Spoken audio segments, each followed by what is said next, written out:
Nandito kami sa birthday ni Jel. Of course, Jel is our angel. Kaya kami magkakaroon ng konting happening. Before we eat, we're going to look at what I have prepared. This is not pancit. This is not sotanghon. This is spaghetti.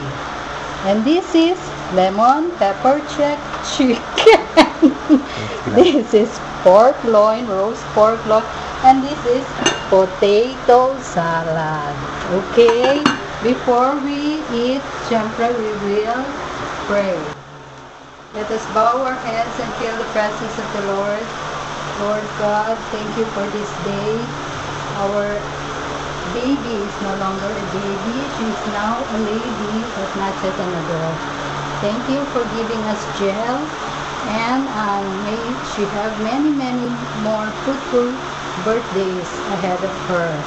We love her so much. So take care of her.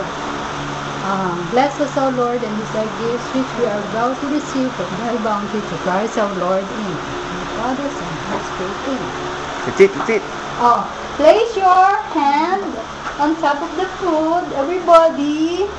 1, 2, ready, attack!